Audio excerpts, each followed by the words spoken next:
এতদিন সবাই ফোন করে গেজেটের খবর কি, গেজেট কবে হবে, এটা নিয়ে সবাই প্রশ্ন করত। আর আজকে দুপুর থেকে সবাই ফোন দিয়ে জিজ্ঞেস করছে, মালিক ভাই চাল কয় কেজি পাবো, তেল কয় কেজি দিবে, আটা, লবণ, সুজি, ময়দা ইত্যাদি ইত্যাদি রেশনে কি কি থাকবে। মানে আমি আজকে এই ফোনগুলি পাওয়ার পর থেকে মানে হাসতে হাসতে অস্থির হয়ে যাচ্ছি যে বাঙালি কতটা মানে লোভী হইতে পারে। যেখানে পে স্কেলের দেওয়ার টাকা নাই, সেখানে আবার হঠাৎ করে ফালতু মিডিয়ারা একটা কোত্থেকে একটা গুজব উঠাইছে যে রেশন ভাতা দেবে 11 থেকে নাকি 12 থেকে 20 গ্রেডের কর্মচারীদেরকে। আচ্ছা বলেন তো, এই মুহূর্তে যদি রেশন ভাতা দেয় তাহলে সরকারের কত লাখ কোটি টাকা অতিরিক্ত লাগবে? তাহলে এই মুহূর্তে পে স্কেল দিবে নাকি রেশন ভাতা দিবে? পে স্কেলের জন্য লাগছে 44,000 কোটি টাকা। আর এখন যদি আবার এই রেশন ভাতা দিতে যায় তাহলে এই তালে না আবার পে স্কেল মানে কি বলবো। তাই এই জন্য আপনাদেরকে বলি, এই রেশন ভাতার তালে আবার আপনারা কেউ ভুল ফাঁদে পা দিয়েন না। আমরা এই মুহূর্তে আগে চাই পে স্কেলের গেজেট, তারপর অন্য যা খুশি। যদিও রেশন ভাতা আমাদের দাবির মধ্যেই ছিল, তারপরও যেহেতু দেশে অর্থনৈতিক সংকট, এই মুহূর্তে আসলেই কি রেশন ভাতা দেয়া কি সরকারের পক্ষে সম্ভব কি না, সেটা তো আসলে ভাববার বিষয়। আর এই রেশন ভাতার বিষয়টা হচ্ছে, গত ডিসি সম্মেলনে ডিসি সাহেবেরা নিম্ন গ্রেডের কর্মচারীদের কথা চিন্তা করে রেশনের দাবি তুলেছিলেন, তখন কিন্তু পে স্কেলের ঘোষণা হয়নি। আর আজকে দেখলাম সেই রেশনের খবর সারা দেশে ছড়িয়ে পড়ছে, বিভিন্ন মিডিয়া এখন পে স্কেলের দাবির কথা ভুলে রেশন নিয়ে পড়ছে। তাও একটা দিকে স্বস্তি পেলাম যে এই সমস্ত ফালতু মিডিয়ারা এখন আপাতত পে স্কেল বাদ দিয়ে রেশন নিয়ে পড়ছে, তাও অন্তত একটা দিক থেকে একটু রেহাই পাচ্ছি। আবার দেখেন, আমাদের কিছু কর্মচারীরা আছে যারা বলতেছে আইএমএফ নাকি আবার পে স্কেলকে তুলে নিয়ে যাবে। আসলে বিষয়গুলি হচ্ছে, এই সপ্তাহে আইএমএফ এর একটা প্রতিনিধি দল বাংলাদেশে আসতেছে। ওনারা সরকারের সাথে বৈঠক করবে। বাংলাদেশ সরকারকে আমরা যতটুকু জানি যে 500 কোটি মার্কিন ডলার ঋণ দেবে বাংলাদেশকে, যাতে বাংলাদেশ ঘুরে দাঁড়াতে পারে, আরো ডেভেলপ হতে পারে। এই কারণে চিন্তা করতেছে আইএমএফ। এবং আইএমএফ এই যে বৈঠক করবে, এর মধ্যে পে স্কেলের কথাটাও ওনারা পর্যবেক্ষণ করবে। কি পর্যবেক্ষণ করবে? এই যে এই মুহূর্তে এই সরকার আসছে, এসে 6 মাসের মাথায় এই যে পে স্কেল দিচ্ছে, এখন পে স্কেল দিতে গেলে যে অনেকগুলি টাকা লাগবে, এই টাকাটার অর্থের যোগানটা সরকার কিভাবে ম্যানেজ করবে, কই থেকে এই অর্থের যোগানটা সরকার দিবে, এই বিষয়গুলি নিয়ে ওনারা আইএমএফ এর প্রতিনিধি দল সরকারের সাথে আলোচনা করবে।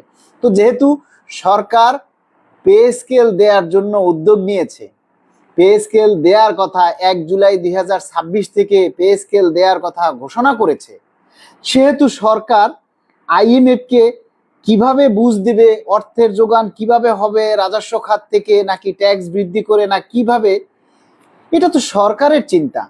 এগুলি কি আমাদের চিন্তা বলেন? আমাদের মধ্যে অসংখ্য কর্মচারীরা এই নিয়ে বিরূপ মন্তব্য শুরু করে দিয়েছে। আইএমএফ পে স্কেল তুলে নিয়ে যাবে, এইটা করবে, সেইটা করবে, হেন করবে, তেন করবে। মোট কথা হচ্ছে যে সরকারি চাকরি করে সরকারের উপরে বিন্দু পরিমাণ আস্থা কর্মচারীদের নেই। কর্মচারীরা বুঝতেই চায় না যে মহান সংসদে যেটা ঘোষণা হয় সেটা আর সহজে বাতিল করার সুযোগ নেই। জাতীয় মহান সংসদে ঘোষণা করার আগে মহামান্য রাষ্ট্রপতি এবং মাননীয় প্রধানমন্ত্রীর অনুমোদন হয়েছে এই পে স্কেলের জন্য। এই পে স্কেলটা 1 জুলাই থেকে সরকার দিবে, বলেছিল ধাপে ধাপে বাস্তবায়ন হবে। আমরা এই ধাপে ধাপের কথা শোনার পর বিভিন্নভাবে ব্যাখ্যাগুলি আমি নিজে এই ব্যাখ্যাগুলি তুলে ধরেছি বিভিন্ন মিডিয়াতে, ডেইলি ক্যাম্পাসে, সোনালী নিউজে, আমরা স্মারকলিপি দিয়ে আরো বিভিন্নভাবে আপনাদের মাধ্যমে আমরা এই ব্যাখ্যাগুলি তুলে ধরেছি। যারা আছেন এই মুহূর্তে 500 মানুষ লাইভে আছেন, দয়া করে সবাই একটা করে শেয়ার দিন। ভাই আপনাদের দাবির কথাগুলি তুলে ধরছি, আপনাদের দাবির কথাগুলি বলছি। আপনি যদি এটা শেয়ার করে প্রচার না করেন তাহলে কে করবে? তো আমরা বিভিন্নভাবে ব্যাখ্যা দিয়েছি, বিভিন্নভাবে সরকারের কাছে বুঝিয়েছি যে 50% বা 60% হিসেবে যদি বেসিক ভেঙে ভেঙে পে স্কেল দেওয়া হয় তাহলে আইবাস সিস্টেমে বিশাল একটা জটিলতা তৈরি হবে। আমার এই কথাগুলি কেউ কি শুনেছিলেন? আপনারা যারা আমার ভিডিওগুলি দেখেন, আমার আপডেট দেখেন বা আমার পেজকে ফলো করেন, তারা অবশ্যই এই কথাগুলি শুনেছেন যে আমি এই ব্যাখ্যাগুলি তুলে ধরেছিলাম যে বেসিক ভেঙে পে স্কেল দিলে 3টি সমস্যা দেখা দিবে। সেই ভিডিওগুলি আপনারা টেনে টেনে দেখেন যে 3টা সমস্যা দেখা দিবে। 3টা সমস্যা কি কি? প্রথমত আইবাসে সমস্যা দেখা দিবে যে আইবাসে বেসিক ভেঙে দিতে গেলে পুরো আইবাস সিস্টেমকে 2বার চেঞ্জ করতে হবে। অর্থাৎ আপনি প্রথমবারে 50% দিবেন, তখন আপনাকে আইবাস চেঞ্জ করতে হবে। আবার যখন সেটাকে 100%-এ নিয়ে আসবেন তখন আবার আইবাসকে চেঞ্জ করতে হবে।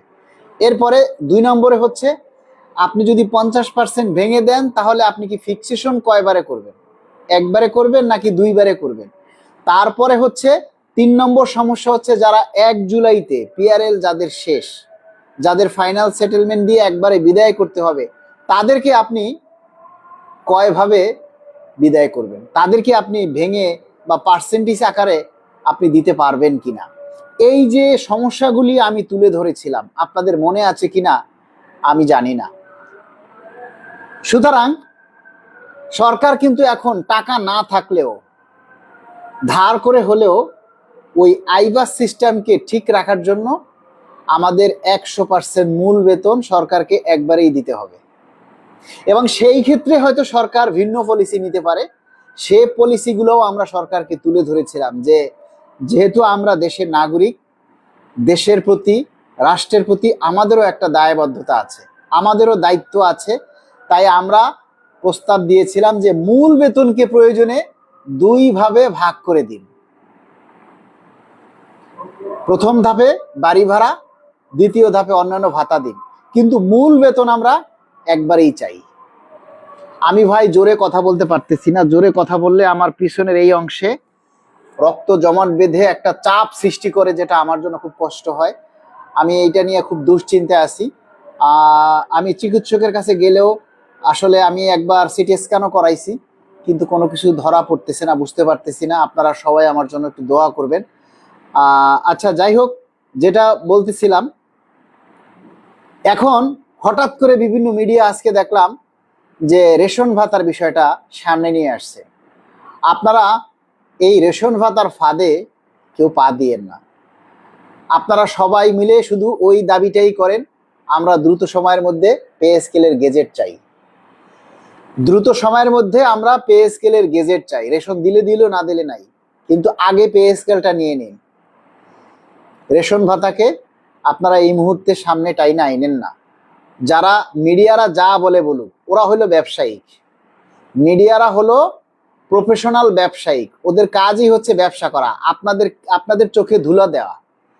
ওরা হেডলাইনে লিখবে একটা আর ভিতরে লিখবে আর একটা, মানে আপনাদের চোখে ধুলো দিয়ে ওরা ইনকাম করবে। আচ্ছা, আপনারা বলেন, এই যে আপনারা আমার লাইভে এসে কথা বলতেছেন, কমেন্ট করতেছেন, আমি তো অনেকের কমেন্টই পড়ি, অনেকের কমেন্টে রিপ্লাই দেই, কিন্তু আপনারা যারা এই বিভিন্ন অনলাইন মিডিয়ায় কমেন্টস করেন বা ওদেরকে প্রশ্ন করেন, ওরা কি আপনাদের কখনো কেউ রিপ্লাই দিয়েছে? আপনারা যে হাজার হাজার মানুষ এই অনলাইন মিডিয়ার নিউজগুলোতে আপনারা কমেন্টস করেন, মন্তব্য করেন, ওরা কখনো আপনাদেরকে রিপ্লাই দিয়েছে? দেয়নি। কারণ আপনি ওদেরকে গালি দেন নাকি ওদেরকে দোয়া করেন, ওরা ওই জিনিসগুলি দেখেই না। ওদের কাজ হচ্ছে ওরা এমন একটা টাইটেল লিখবে যে টাইটেল দেখে আপনার প্যাডের ভিতরে মোচড় দিয়ে উঠবে এবং আপনি কিছু একটা লিখতে বাধ্য হন, এমন একটা টাইটেল ওরা লিখবে। মালিক ভাই, এই সরকার কি লিখছেন? আরিফ হাসান উদয় 14 লাখ কর্মচারীর মন জয় করতে পারে না, 18 কোটি মানুষের মন জয় করবে কিভাবে? একদম সঠিক কথা বলেছেন। আগে পে স্কেল চাই। এমডি সুমন আহমেদ। এমডি ইকবাল লিখছেন আল্লাহ পাক ভালো রাখুক, আমিন। তানভীর ইসলাম লিখেছেন আল্লাহ আপনাকে, আপনার পরিবার